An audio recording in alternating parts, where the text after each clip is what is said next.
कैसे हैं आप सभी। जैसा कि आप सभी को पता है, हमने एक लास्ट वीडियो जो बनाया था वो बनाया था रैपिड फायर पॉइंट ऑब्स्टेट्रिक के। अब उसी के कंटिन्यूशन में आज का हमारा वीडियो है, जिसमें हम बात करने वाले हैं फिजियोलॉजिकल चेंजेस ड्यूरिंग प्रेगनेंसी, यानी कि प्रेगनेंसी के टाइम ड्यूरेशन के दौरान जो फिजियोलॉजिकल चेंजेस देखने को मिलते हैं उनकी आज हम बात करने वाले हैं। फर्स्ट की अगर हम बात करें तो कार्डियोवास्कुलर सिस्टम में क्या चेंजेस देखने को मिलते हैं प्रेगनेंसी के टाइम ड्यूरेशन में, उसकी हम बात करने वाले हैं पॉइंट ऑफ व्यू में।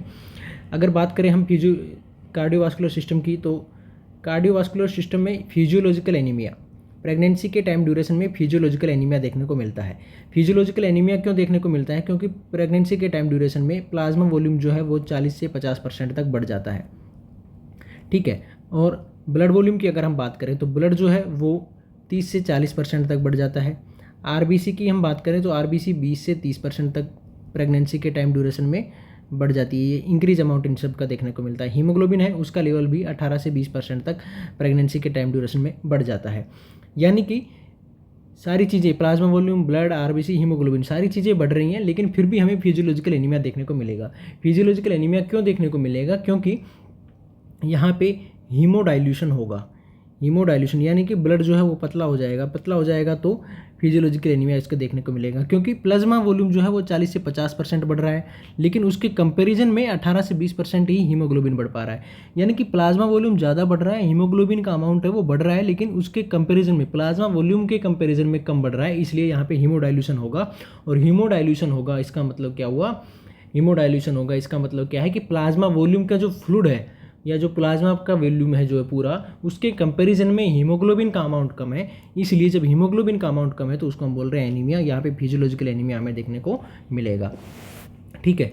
इसके अलावा बात कर लें हम तो प्रेगनेंसी के टाइम ड्यूरेशन में हार्ट में हाइपरट्रॉफी देखने को मिलती है। यानी कि हार्ट का साइज़ जो है वो भी थोड़ा सा बढ़ जाता है। हार्ट की हाइपरट्रॉफी यानी कि हार्ट का साइज़ जो है वो थोड़ा सा बढ़ा हुआ देखने को मिलेगा। क्यों बढ़ा हुआ देखने को मिलता है? क्योंकि इंक्रीज वर्कलोड ऑफ पंपिंग का जो वर्कलोड है वो भी बढ़ जाएगा, और इसी वजह से हार्ट का साइज़ भी बढ़ जाएगा। हार्ट जो है वो ग्रेविड यूट्रस की वजह से, ग्रेविड यूट्रस यानी कि प्रेग्नेंट यूट्रस होने की वजह से, जब यूट्रस बढ़ता है तो उसकी वजह से हार्ट जो है वो अपवार्ड एंड लेटरली, थोड़ा सा ऊपर की साइड में और लेटरली शिफ्ट हो जाता है, ठीक है। ग्रेविड यूट्रस की वजह से हार्ट जो है वो अपवार्ड और लेटरली शिफ्ट हो जाता है। ये सब देखने को मिलता है। इसके अलावा अगर कार्डियक आउटपुट की हम बात करें, अगर कार्डियक आउटपुट की हम बात करें कार्डियोवास्कुलर चेंजेस में, तो यहाँ पे स्ट्रोक वॉल्यूम जो है, कार्डियक आउटपुट हम कैलकुलेट करते हैं stroke volume into heart rate से। तो स्ट्रोक वॉल्यूम जो नॉर्मली अमाउंट जो इसका रहता है स्ट्रोक वॉल्यूम का, वो नॉर्मल अमाउंट रहता है 70 ml। तो प्रेगनेंसी के टाइम ड्यूरेशन में जो स्ट्रोक वॉल्यूम जो है, स्ट्रोक वॉल्यूम का अमाउंट भी बढ़ जाता है। स्ट्रोक वॉल्यूम का अमाउंट 70 ml से बढ़ के हो जाता है 75 ml, और 75 ml जब इसका अमाउंट बढ़ जाता है तो 75 को हम 72 से मल्टीप्लाई करेंगे तो ये लगभग आता है। देखिए स्ट्रोक वॉल्यूम का अमाउंट है वो भी बढ़ रहा है, यानी कि जो नॉर्मली 70 अमाउंट होता है 70 ml, वो बढ़ के 75 ml हो जाता है। और हार्ट रेट भी बढ़ जाती है। हार्ट रेट 72 नॉर्मल होती है, ये प्रेगनेंसी के टाइम ड्यूरेशन में बढ़ जाती है तो 85 के आसपास में हो जाती है। तो जो अभी कार्डियक आउटपुट प्रेगनेंसी के कंडीशन में जो हमें देखने को मिलेगा वो लगभग 6.5 लीटर के आसपास में होता है। तो कार्डियक आउटपुट भी बढ़ जाएगा, हार्ट का साइज़ भी बढ़ जाएगा, हार्ट थोड़ा सा ऊपर की तरफ भी शिफ्ट हो जाएगा, लेटरली शिफ्ट भी हो जाएगा, फिजियोलॉजिकल एनीमिया भी देखने को मिलेगा, ठीक है। ये सारी चीज़ें यहाँ पे कार्डियोवास्कुलर सिस्टम चेंजेस में हमें प्रेगनेंसी के टाइम ड्यूरेशन में देखने को मिल रही है, ठीक है। कार्डियक आउटपुट जो है वो बढ़ना स्टार्ट होता है। Cardiac output increase start from fifth week. जब प्रेगनेंसी के टाइम ड्यूरेशन का 5वां वीक जब होता है उस टाइम से कार्डियक आउटपुट बढ़ना हुआ स्टार्ट होता है, और ये डिक्रीज कब होने लग जाता है? Cardiac output begins to decrease from the 34 week. यानी कि 5 वीक से बढ़ना स्टार्ट होता है कार्डियक आउटपुट, और 34 वीक के बाद में कम होने लग जाता है, ठीक है। और जो ये कार्डियक आउटपुट है ये बढ़ जाता है, स्ट्रोक वॉल्यूम भी बढ़ जाएगा, हार्ट रेट भी बढ़ जाएगा, इसलिए कार्डियक आउटपुट भी बढ़ा हुआ देखने को मिलता है, ठीक है। अगर प्रेगनेंसी में हम ब्लड प्रेशर की बात करें, ब्लड प्रेशर तो प्रेगनेंसी के टाइम ड्यूरेशन में, यानी कि प्रेगनेंसी की वजह से ब्लड प्रेशर थोड़ा सा डिक्रीज हो जाता है। प्रेगनेंसी में ब्लड प्रेशर डिक्रीज हो जाता है। क्यों डिक्रीज हो जाता है इसकी हम बात करें, क्योंकि सिस्टमिक वास्कुलर रेजिस्टेंस जो है वो कम हो जाएगा। यानी कि ब्लड वेसल्स के द्वारा जो रेजिस्टेंस ब्लड के अगेंस्ट में जो लगाया जाता है वो कम हो जाएगा। वो कम क्यों हो जाएगा? सिस्टमिक वास्कुलर रेजिस्टेंस कम हो जाता है, डिक्रीज हो जाता है। क्यों डिक्रीज हो जाता है? क्योंकि वाजोडायलेशन देखने को मिलता है। प्रेगनेंसी में वाजोडायलेशन देखने को मिलता है और वो इस वाजोडायलेशन की वजह से सिस्टमिक वास्कुलर रेजिस्टेंस जो है वो कम हो जाएगा। सिस्टमिक वास्कुलर रेजिस्टेंस जब कम हो जाएगा तो रेजिस्टेंस अगर कम होगा तो ब्लड प्रेशर जो है वो कम देखने को मिलेगा। यानी कि ब्लड का प्रेशर जो है वो भी प्रेगनेंसी के टाइम ड्यूरेशन में कम हो जाएगा। ठीक है, हम यहाँ पे बात कर लें अगर ओवरऑल बीपी की चेंजेस में, overall BP changes during pregnancy में अगर हम बात करें तो डायस्टोलिक ब्लड प्रेशर और जो मीन एट्रियल प्रेशर है उन दोनों में लगभग 5 से 10 mmHg की कमी देखने को मिलती है। यानी कि नॉर्मल से 5 से 10 mmHg डायस्टोलिक प्रेशर और मीन एट्रियल प्रेशर प्रेगनेंसी के टाइम ड्यूरेशन में देखने को मिलेगा। स्ट्रोक वॉल्यूम बढ़ जाएगा, कार्डियक आउटपुट बढ़ जाएगा, लेकिन बीपी कम हो जाएगा। हार्ट स्लाइटली ऊपर की तरफ चेंज हो जाएगा, लेटरली चेंज हो जाएगा, फिजियोलॉजिकल एनीमिया देखने को मिलेगा, हार्ट की हाइपरट्रोफी देखने को मिलेगी, हीमोडाइल्यूशन देखने को मिलेगा। कार्डियक आउटपुट जो है वो 5वें वीक से बढ़ना स्टार्ट होगा और 34 वीक से वापस से कम होने लग जाएगा। इसके अगर अलावा हम बात करें फीमोरल वेन के प्रेशर जो है वो प्रेशर यहाँ पे बढ़ जाएगा। फीमोरल वेन का प्रेशर बढ़ा हुआ देखने को मिलेगा क्योंकि ग्रेविड यूट्रस की वजह से फीमोरल वेन पे प्रेशर आएगा। ग्रेविड यूट्रस जो है वो प्रेशर एक्सर्ट करेगा, कहाँ पे? Pressure exerted on femoral when. ठीक है, फीमोरल वेन पे जो प्रेशर पड़ेगा उसकी वजह से फीमोरल वेन का प्रेशर बढ़ जाएगा। अगर नॉन प्रेग्नेंट या नॉर्मल प्रेशर फीमोरल वेन की अगर हम बात करें, फीमोरल वेन के नॉर्मल प्रेशर की अगर हम बात करें तो वो होता है 8 से 10 cm/H2O। लेकिन प्रेगनेंसी के टाइम ड्यूरेशन में या नॉन प्रेग्नेंट में जो नॉर्मल जो था फीमोरल वेन का प्रेशर वो 8 से 10 सेंटीमीटर H2O होता है, लेकिन प्रेगनेंसी में ये बढ़ जाता है, इसलिए 20 सेंटीमीटर H2O देखने को मिलेगा। ये कब देखने को मिलेगा? जब सिटिंग या सुपाइन पोजीशन में पेशेंट या प्रेग्नेंट लेडी जब सिटिंग में है या सुपाइन पोजीशन में है तो उसका प्रेग्नेंट लेडी का सिटिंग या सुपाइन पोजीशन में फीमोरल वेन का प्रेशर बढ़ा हुआ देखने को मिलता है 20 सेंटीमीटर H2O। लेकिन नॉर्मल जो होता है वो 8 से 10 सेंटीमीटर H2O होता है। लेकिन अगर प्रेग्नेंट लेडी स्टैंडिंग पोजीशन में है यानी कि खड़ी हुई पोजीशन में है तो स्टैंडिंग पोजीशन में जो फीमोरल वेन का प्रेशर है वो हो जाता है 100 सेंटीमीटर ऑफ H2O। यानी कि इतना प्रेशर नॉर्मली जो 8 से 10 सेंटीमीटर H2O था वो बढ़ करके 100 सेंटीमीटर H2O तक हो जाता है। ये प्रेशर बढ़ा हुआ देखने को मिलता है, फीमोरल वेन का प्रेशर बढ़ा हुआ देखने को मिलता है प्रेगनेंसी के टाइम ड्यूरेशन में। इसके अलावा अगर हम बात ESR, इरेथ्रोसाइट सेडिमेंटेशन रेट, यानी कि प्रेगनेंसी के टाइम पे ESR जो है वो 4 टाइम्स बढ़ जाती है। ESR 4 टाइम्स तक बढ़ जाती है प्रेगनेंसी के टाइम ड्यूरेशन में। यानी कि जो नॉर्मल ESR हमारी 10 तक जो होती है वो बढ़ करके लगभग 40 mm/h हो जाती है। जो ESR नॉर्मली 10 mm/h होती है वो बढ़ करके 40 mm/h हो जाती है, यानी कि नॉर्मल का 4 टाइम्स बढ़ जाती है। ये बढ़ा हुआ क्यों देखने को मिलता है? क्योंकि ब्लड का हीमोडाइल्यूशन यहाँ पे होता है।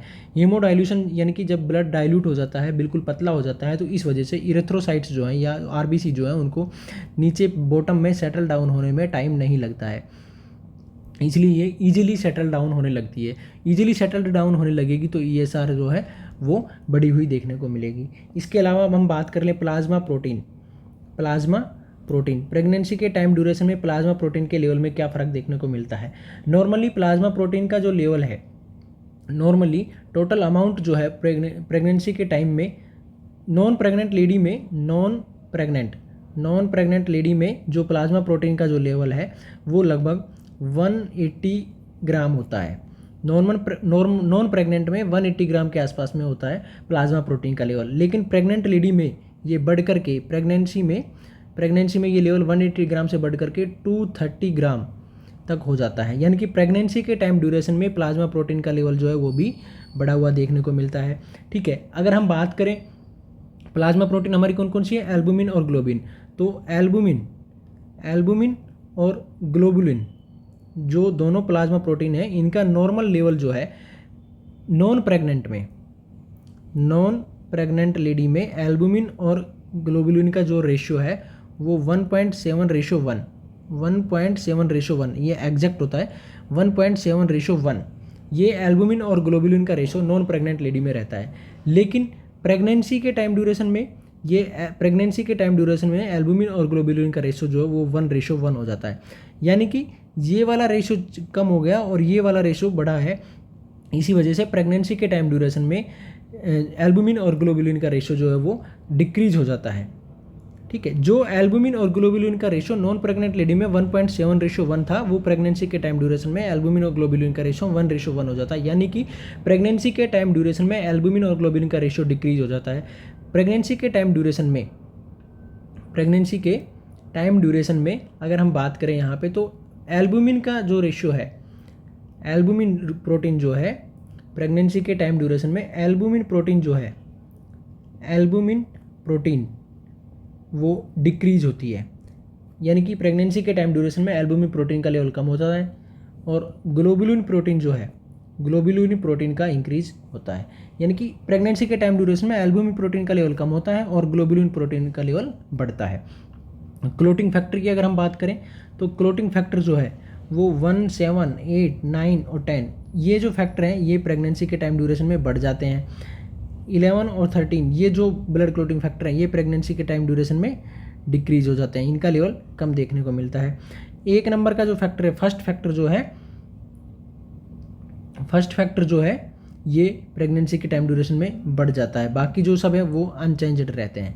यानी कि 1, 7, 8, 9, 10 इनका लेवल बढ़ा हुआ देखने को मिलेगा। 11 और 13 नंबर वाले जो फैक्टर है क्लोटिंग फैक्टर उनका लेवल कम देखने को मिलता है। ठीक है, तो प्रेगनेंसी जो है वो हाइपर कोगुलेबल स्टेट है, हाइपर कोएगुएबल, यानी कि सबसे ज़्यादा क्लोटिंग होने के चांसेस बढ़े रहते हैं। क्योंकि हाइपर कोगुलेबल यानी कि हाइपर कोगुलिटी मतलब ब्लड क्लोटिंग होने के चांसेस जो बढ़े हुए देखने को मिलेंगे प्रेगनेंसी के टाइम ड्यूरेशन में। क्योंकि एक नंबर का जो फैक्टर है फाइब्रिनोजन, इसका लेवल बढ़ता है। लेकिन सबसे ज़्यादा अगर क्लोटिंग फैक्टर की बात करी जाए तो सबसे ज़्यादा लेवल जो बढ़ता है वो फर्स्ट का ही बढ़ता है।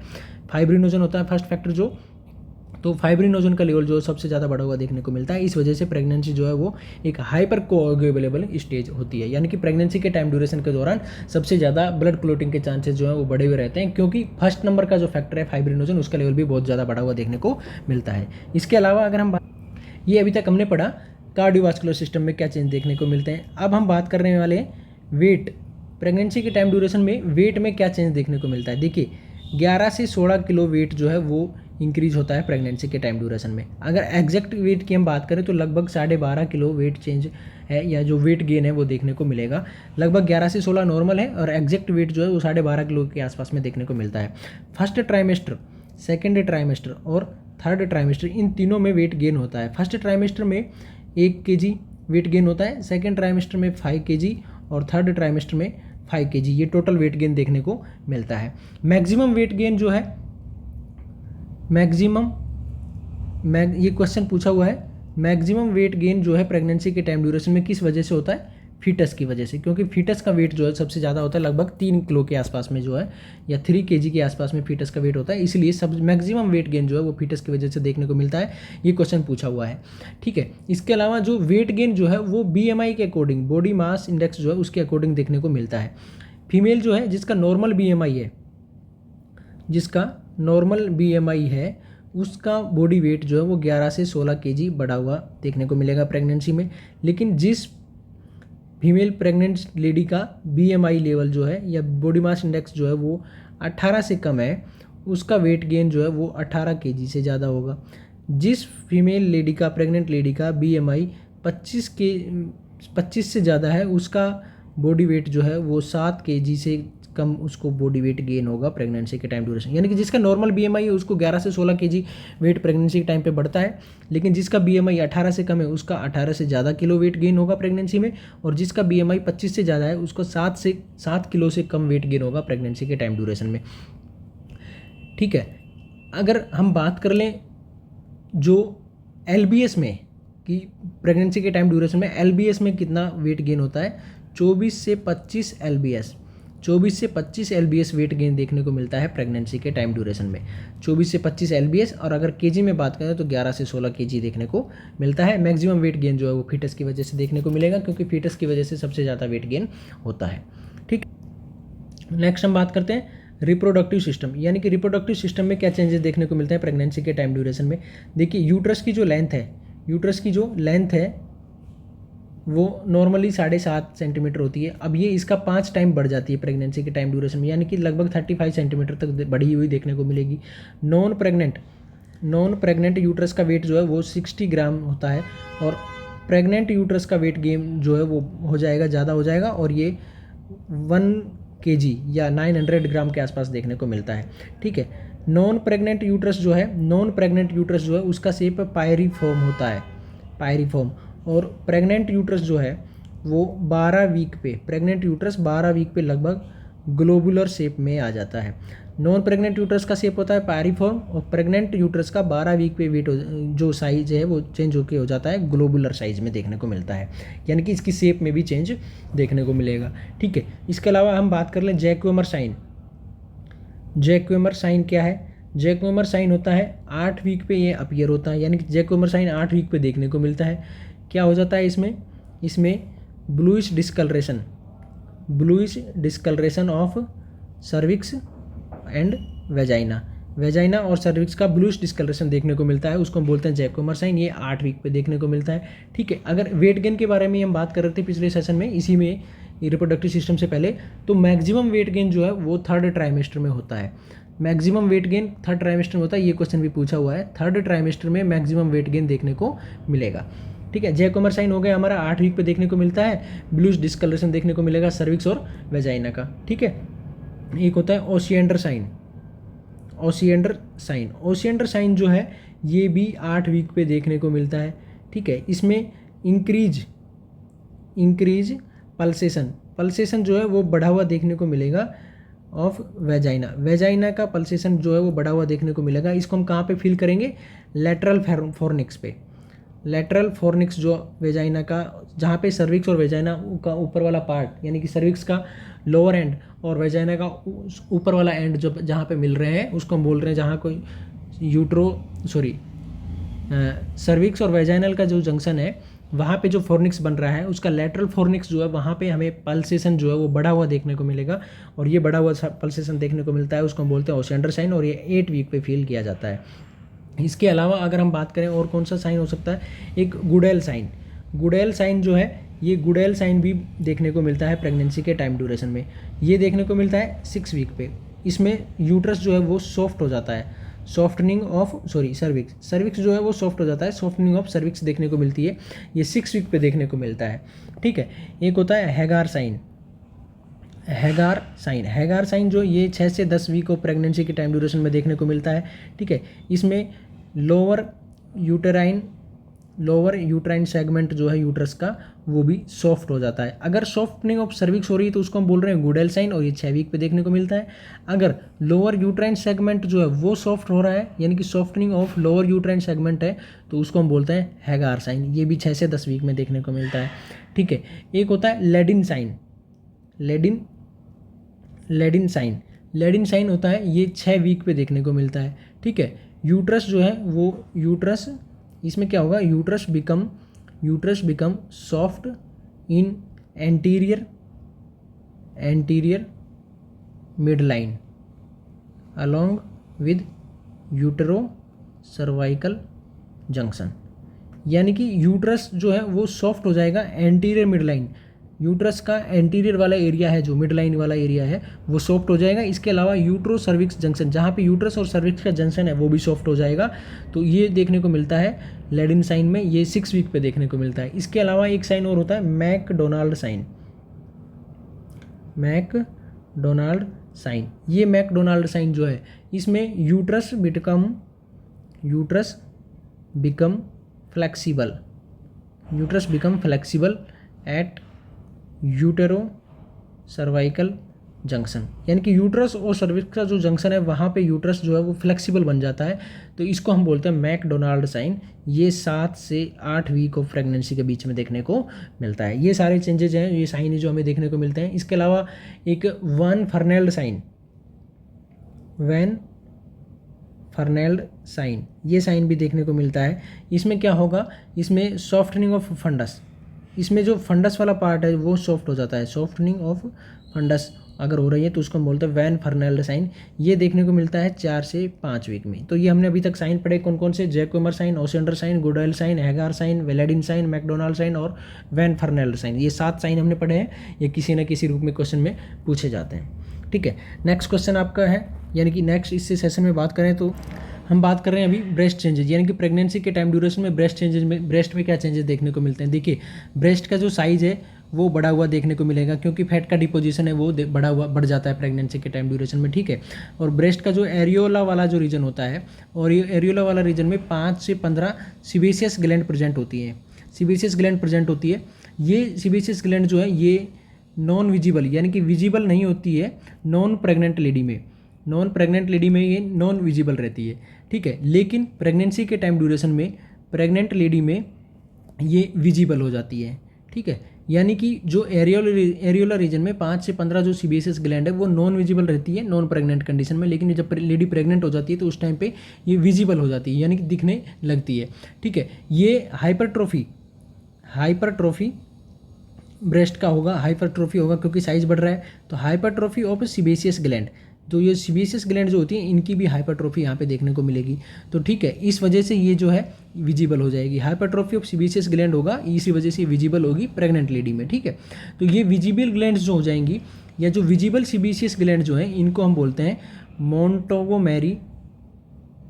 मोंटोगोमेरी ट्यूबरकल्स। ठीक है, ये जो सीबेसियस ग्लैंड हाइपरट्रोफी की वजह से विजिबल हो गई है, ये जो प्रेग्नेंट लेडी में देखने को मिल रही है उनको हम बोलते हैं मोंटोगोमेरी ट्यूबरकल्स। और ये मोंटोगोमेरी ट्यूबरकल्स जो है ये 12 वीक पे देखने को मिलते हैं, यानी कि 12 वीक पे सीबेसियस ग्लैंड्स की हाइपरट्रोफी हो जाने की वजह से हमें ये 12 वीक पे मोंटोगोमेरी ट्यूबरकल्स देखने को मिलते हैं। ठीक है, इसके अलावा जो प्राइमरी एरियोला जो होता है, इसके अलावा जो प्राइमरी एरियोला यानी कि जो एरियोला वाला जो रीजन होता है वो डार्क पिगमेंटेड रहता है। डार्क, ये जो निपल के अराउंड में जो एरिया है डार्क पिगमेंटेड, इसको हम बोलते हैं प्राइमरी एरियोला। इसके अलावा एक सेकेंडरी एरियोला का डेवलपमेंट और हो जाता है प्रेगनेंसी के टाइम ड्यूरेशन में, ये होता है 20 वीक पे। ठीक है, यानी कि प्रेगनेंसी के टाइम ड्यूरेशन में जो नॉर्मली प्राइमरी एरियोला जो रहता है डार्क पिगमेंटेड, उसके अलावा एक सेकेंडरी एरियोला और बन जाता है जिसको हम बोल रहे हैं सेकेंडरी एरियोला। ये सेकेंडरी एरियोला जो है ये 20 वीक पे डेवलप हो जाता है। ठीक है, ये 20 वीक पे बढ़ा हुआ सेकेंडरी एरियोला का डेवलपमेंट होता है, और इसका कलर जो है डार्क पिगमेंटेड नहीं रहता, ये लाइट पिगमेंटेड रहता है। जो सेकेंडरी एरियोला है ये थोड़ा लाइट पिगमेंटेड रहता है, लेकिन प्राइमरी एरियोला जो है ये डार्क पिगमेंटेड रहता है। और सेकेंडरी एरियोला का डेवलपमेंट जो है वो 20 वीक पे देखने को मिलता है। 12 वीक पे मोंटोगोमेरी ट्यूबरकल्स जो है वो देखने को मिलते हैं। ठीक है, इसके अलावा लीनिया नाइग्रा क्या है, ये लीनिया नाइग्रा देखने को मिलता है 20 वीक पे। प्रेगनेंसी के टाइम ड्यूरेशन में जो 20 वीक आता है उस टाइम देखने को मिलता है। ये है dark brown line from xiphoid process जो है वहाँ से डार्क ब्राउन लाइन आकर के स्टार्ट होती है, और सिम्फाइसिस प्यूबिस वाले एरिया तक ये जो डार्क ब्राउन लाइन जो प्रेगनेंसी के टाइम में डेवलप होती है उसको हम बोलते हैं लीनिया नेग्रा, और ये 20 वीक पे देखने को मिलती है। ठीक है, ये क्यूटेनियस चेंजेस में हम बात कर रहे हैं, ये मेलानोसाइट स्टिमुलेटिंग हार्मोन जो है इसकी वजह से देखने को मिलती है। इसके अलावा होता है एक स्ट्रिया ग्रेविडेरम, ये है, ये स्मॉल पिंक कलर लाइन होती है, ये अपीयर होती है एब्डोमेन पे, थाई पे और बैक में। ठीक है, एब्डोमेन, थाई और बैक पे स्मॉल पिंक कलर लाइन जो होती है उनको हम बोलते हैं स्ट्रिया ग्रेविडरम। ये भी 20 वीक पे देखने को मिलती है। लेकिन जो लाइनें डार्क ब्राउन लाइन है और जाइफोइड से सिम्फाइसिस प्यूबिस तक आती है उनको हम बोलते हैं लीनिया नेग्रा, और जो स्मॉल पिंक कलर की लाइन एब्डोमेन, थाई और बैक पे देखने को मिलती है उसको हम बोलते हैं स्ट्रिया ग्रेविडेरम। ठीक है, ये स्ट्रिया ग्रेविडेरम जो है ये 20 वीक पे डेवलप होती है, लीनिया नेग्रा भी 20 वीक पे डेवलप होती है। लेकिन जो ये स्ट्रिया ग्रेविडेरम जो है ये बाद में चेंज हो जाती है वाइट कलर में, ठीक है, तो इन वाइट कलर वाली लाइन को हम बोलते हैं स्ट्रिया एल्बिकेंस। ठीक है, स्ट्रिया एल्बिकेंस, जब ये वाइट कलर में चेंज हो जाएगी तो उसको हम बोल रहे हैं स्ट्रिया एल्बिकेंस, लेकिन जब ये स्मॉल पिंक कलर की लाइन है तो उसको हम बोल रहे हैं स्ट्रिया ग्रेविडेरम, और जो डार्क ब्राउन लाइन जाइफोइड प्रोसेस से स्टार्ट होकर सिम्फाइसिस प्यूबिस तक आती है उनको हम बोलते हैं लीनिया निग्रा।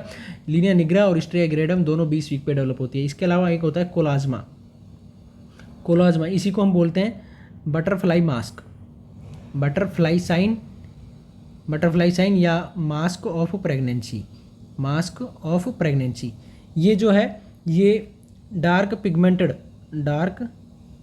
पिगमेंटेड स्पॉट या एरिया देखने को मिलता है हमें कहाँ पे, फोरहेड और चिक पे, फोरहेड और चिक पे एक मास्क लाइक प्रेजेंटेशन बन जाता है, डार्क पिगमेंटेड एरिया बन जाता है। ये मेलानोसाइट के ज़्यादा एक्टिव हो जाने की वजह से देखने को मिलता है, यानी कि मेलानोसाइट एक्टिवेटिंग हार्मोन जो है उसकी वजह से बढ़ना हुआ देखने को मिलेगा, और ये 24 वीक पे देखने को मिलता है। इसको हम बोलते हैं मास्क ऑफ प्रेगनेंसी या बटरफ्लाई साइन।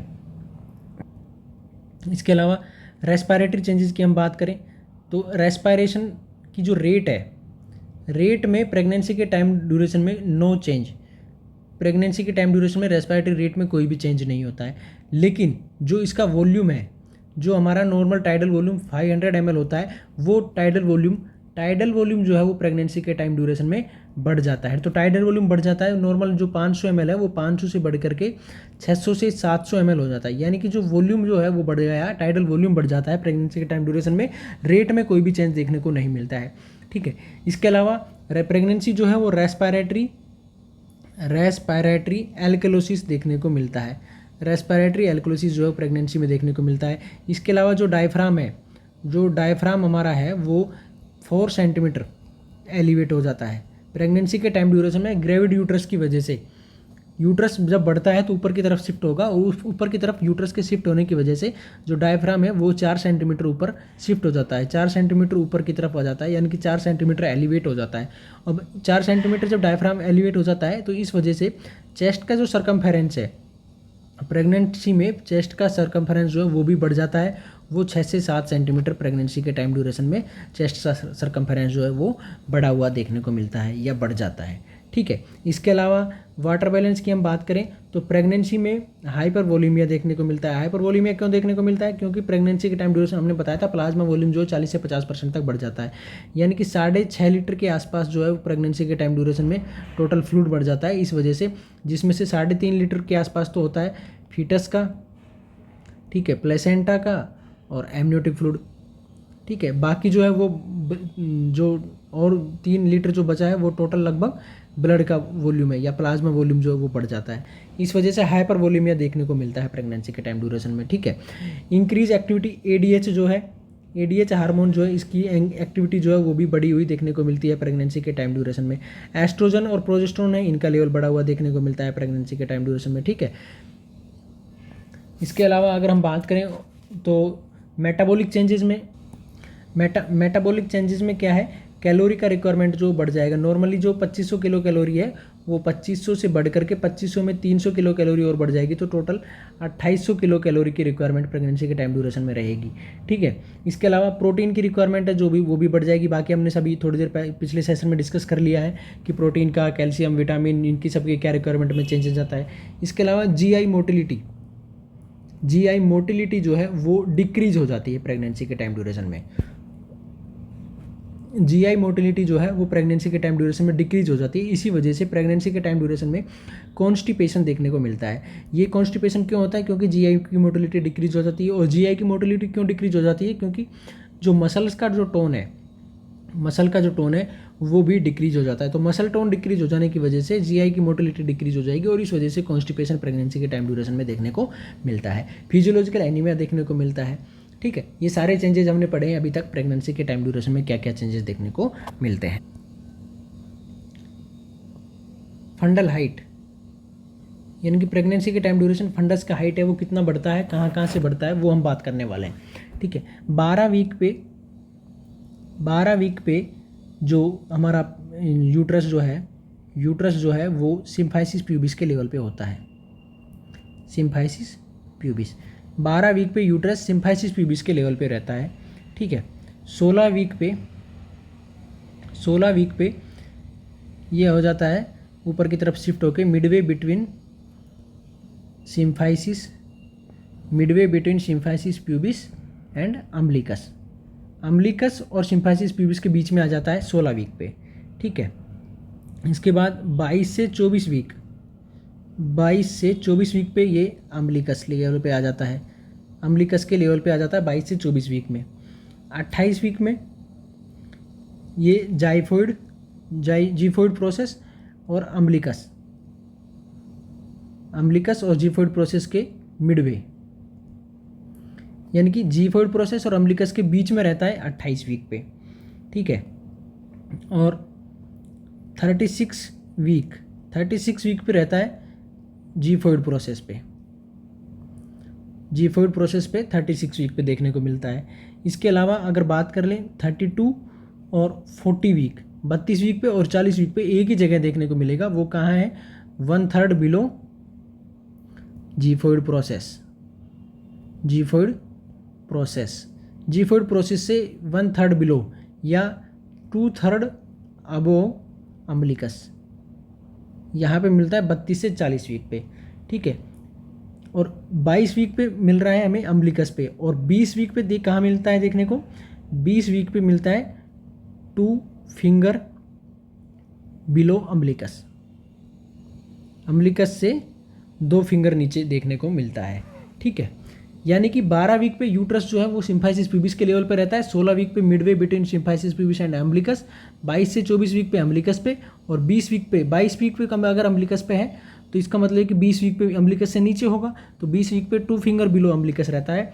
28 वीक पे जीफोइड प्रोसेस और अम्बिलिकस के बीच में रहता है। 36 वीक पे जीफोइड प्रोसेस पे रहता है। 32 वीक और 40 वीक पे एक ही जगह रहता है, वो 1/3 बिलो जाइफोइड प्रोसेस या 2/3 अबोव अम्बिलिकस। ये जो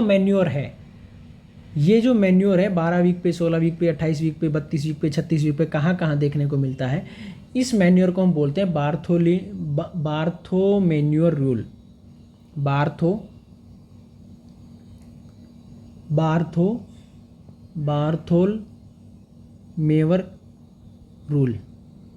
बार्थोमेलियर रूल बोलते हैं इसको हम।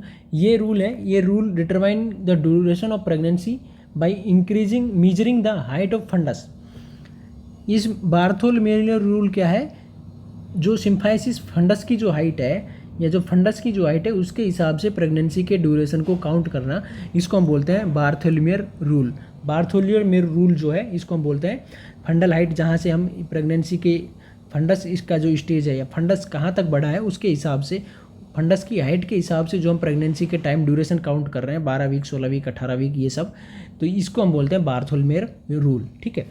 जो फंडस की हाइट है वो 32 से 40 वीक तक बढ़ती है, ठीक है, उसके बाद में फिर कम होने लग जाती है, ठीक है। फंडस की हाइट है वो बढ़ती है 36 वीक तक और डिक्रीज होने लग जाएगी फिर 36 वीक पे, यानी कि फंडस की हाइट है इंक्रीज हो जाएगी 36 वीक पे मैक्सिमम, और उसके बाद वापस से कम होने लग जाएगी। ये हम बात कर रहे हैं फंडल हाइट के बारे में। इसके अलावा क्विकनिंग जो है इसी को हम बोलते हैं लाइट फ्लटरिंग। क्विकनिंग को भी बोलते हैं लाइट फ्लटरिंग। क्विकनिंग जो है ये 16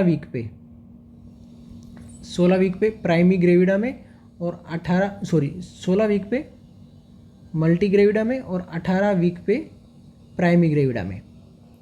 क्विकनिंग का मतलब क्या है, जब बेबी फर्स्ट मूवमेंट करता है तो उसको बोलते हैं क्विकनिंग, इसको बोलते हैं लाइट फ्लटरिंग।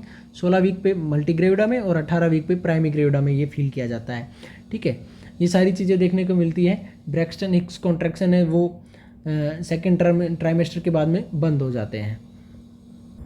ये हमने पढ़ लिया अभी क्या चेंजेस प्रेगनेंसी के टाइम ड्यूरेशन में देखने को मिलते हैं। इसके अलावा हम बात करने वाले हैं अभी फीटस का स्कल है उसके बारे में हम बात करने वाले हैं। देखिए फीटस के जो स्कल बोन होती है, स्कल बोन जो है वो टोटल 22 होती है। जो स्कल की बोन है वो 22 होती है। स्कल में 2 तरह की बोन होती है, क्रेनियल और होती है फेशियल। तो क्रेनियल बोन टोटल 8 होती है, फेशियल बोन 14 होती है। इन दोनों को ऐड कर लेते हैं तो हम बन जाते हैं स्कल की बोन 22। अगर हम बात करें फ्रंटल 1 होती है, occipital 1, temporal bone 2, parietal bone 2, sphenoid bone 1 और एक एथमोइड बोन। तो ये 1 2 तो 4 2 6 7 और 8, ये टोटल 8 क्रेनियल बोन हो गई, और बाकी जो बची है 14 वो फेशियल बोन हो गई। एडल्ट में क्रेनियल बोन कितनी होती है? 8, ठीक है। और फीटस में क्रेनियल बोन होती है 9, क्योंकि फीटस में जो फ्रंटल बोन है वो 2 काउंट करते हैं। फीटस में फ्रंटल बोन को 2 काउंट किया जाता है, इसलिए फीटस में क्रेनियल बोन हो जाती है 9 और एडल्ट में हो जाती है 8, ठीक है। तो इसके बारे में हम बात करने वाले हैं अभी फीटल स्कल के। फीटल स्कल जो है उसमें 3 एरिया होते हैं। वर्टेक्स जो है ये एक, जहाँ पे अगर मैं यहाँ पे फीटस का स्कल बना दूँ,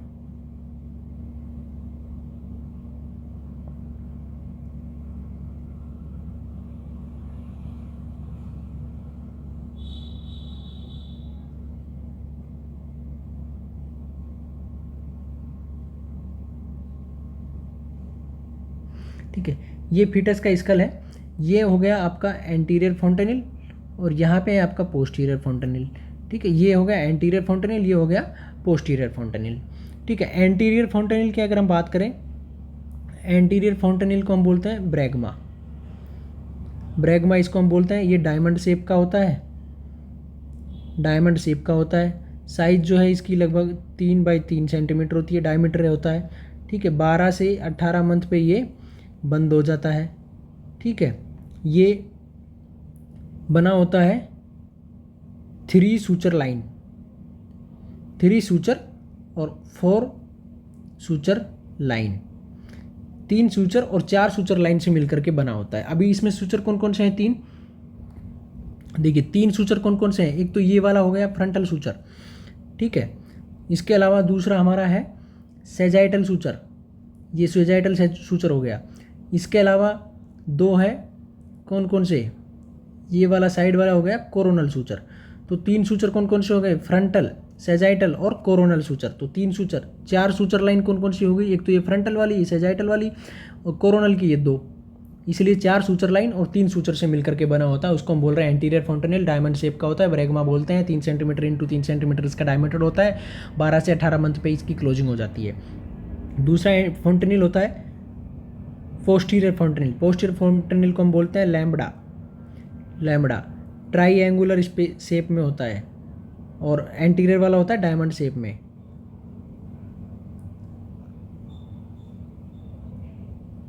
ट्राईएंगुलर स्पेस में होता है, ठीक है। इसका डायमीटर होता है वो 1.2 सेंटीमीटर इंटू 1.2 सेंटीमीटर होता है। ये 1.5 से 2 महीने में इसकी क्लोजिंग हो जाती है डिलीवरी होने के बाद में। ये made up of 2 suture, 2 suture और 3 सूचर लाइन, 2 सूचर और 3 सूचर लाइन से मिलकर के बना होता है। 2 सूचर कौन कौन से हो गए यहाँ पे? 2 सूचर यहाँ पे कौन से देखने को मिल रहे हैं आपको? लैम्बोइडल और सेजाइटल। एक तो ये तो सेजाइटल हो गया, और ये लैम्बोइडल सूचर हो गए। तो लैम्बोइडल सूचर के 2 लाइन और एक सेजाइटल का लाइन, इसलिए 3 सूचर लाइन और 2 सूचर से मिलकर के बना होता है, ठीक है। सूचर जब हेल्प करते हैं बोन के ओवरलैपिंग में, ठीक है। इसके डायमीटर की अगर हम बात करें तो इसका डायमीटर है 1.2 सेंटीमीटर इंटू 1.2 सेंटीमीटर। तो आज हमने पढ़ा है इस अभी तक फिजियोलॉजिकल चेंजेस प्रेगनेंसी के टाइम ड्यूरेशन में क्या क्या देखने को मिलते हैं। इसके अलावा फीटस का क्या ये फंडस का पोजीशन क्या क्या रहता है, कौन कौन से साइन देखने को मिलते हैं, कार्डियोवास्कुलर सिस्टम में क्या चेंजेस आते हैं, प्रेगनेंसी में क्या चेंजेस आते हैं, ब्रेस्ट में क्या चेंजेस देखने को मिलते हैं, और फीटल का स्कल क्या है, कौन कौन से डायमीटर इसमें है, और एंटीरियर और फोंटेनिल पोस्टीरियर फोंटेनिल क्या है, इसके बारे में अभी तक हमने पढ़ा। आगे की क्लास में इसी तरह से रैपिड फायर पॉइंट में हम डिस्कस करेंगे एक एक क्वेश्चंस के बारे में। तब तक के लिए बने रहिए हमारे साथ। Thank you.